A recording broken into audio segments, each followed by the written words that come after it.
Mas tem, inclusive, até um livro interessante que fala sobre isso, e ele separa em mais ou menos quatro tipos de times, né? Então, um time é o time que vai cuidar desse produto para sempre, vamos dizer assim, né? Que é um produto que cuida da jornada, vamos dizer assim. Da cadeia de valor, né? Uma cadeia de valor, da É a cadeia de valor, né, do produto, né? Vai ter um time que está não numa camada abaixo, né? Mas é um time que seria o time de plataforma, que é o time que cuida dos serviços para fazer aquele negócio estar de pé.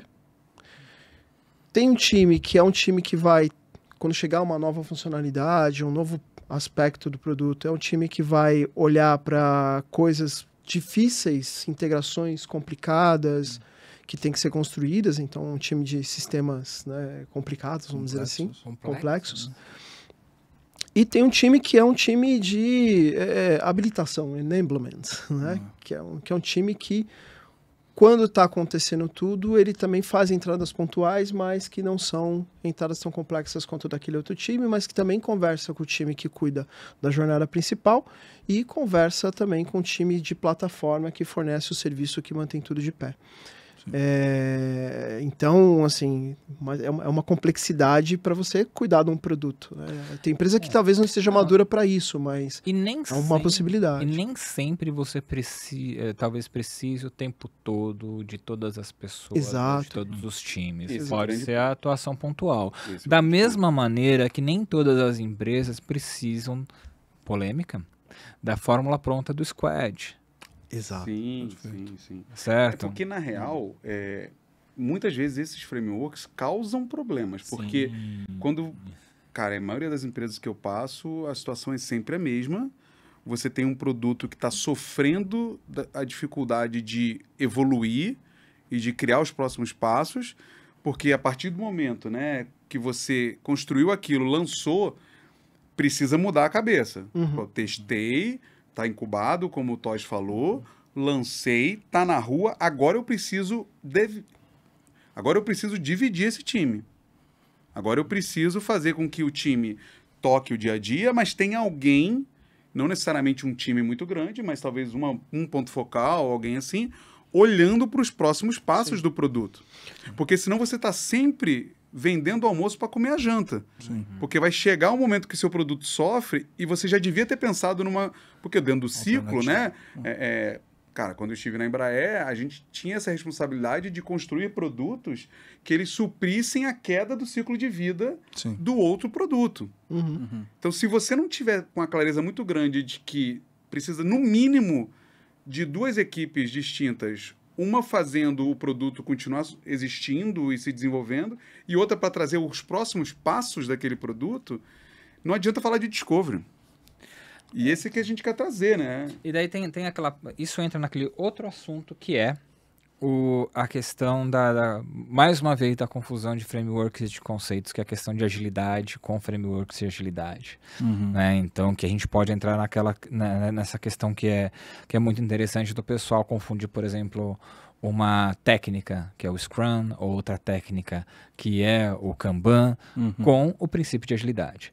Né? Então, se você vai pegar o que eu sempre pego lá, o manifesto Agile, e você coloca lá os 10 princípios, a maioria das equipes que usam agilidade não seguem 90% dos princípios do manifesto, né? Tem gente que acha que fazer ágil é fazer mais rápido. Não, ou tem gente que acha que fazer ágil é fazer uma cascata encaixada, e daí o que acontece? Não ter documentação, não ter um QA, você não garante... E eu estava falando do problema é muito esse, porque você, vou fazer uma squad. Mas você não entende, às vezes, aquele produto, ele funciona com modelos de escala diferentes. E isso não permite que uma squad funcione da melhor forma possível ali. E tudo bem. E volta para aquela pergunta, né, Pipo, precisa de design?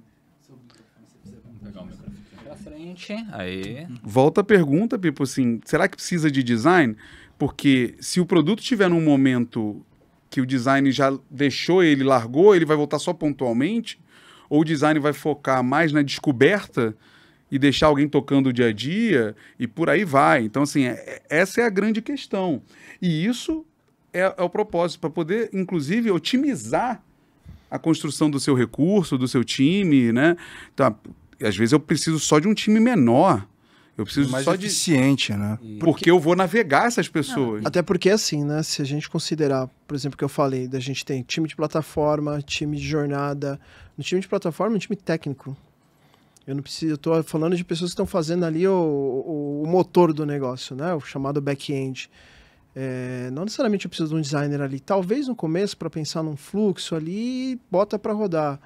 Né? Um negócio mais arquitetura da informação e menos design visual. Né? Não estamos falando ali de pensar fluxo, organização de informações e tudo mais.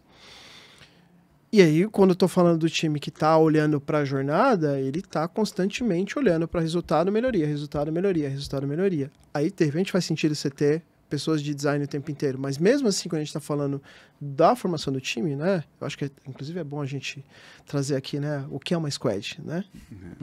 O que é uma squad? O que é um QA, né? Mas, que também é uma grande discussão. Mas, quando a gente está falando de um time, uma squad, que a gente tem o desenvolvedor, né? Alguns desenvolvedores, o designer, a pessoa de produto, talvez uma pessoa de qualidade, às vezes uma pessoa de agilidade também está nesse produto, ou às vezes elas entram pontuais.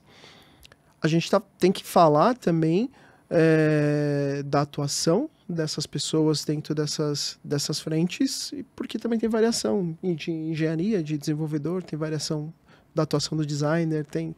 Então, são vários aspectos para considerar.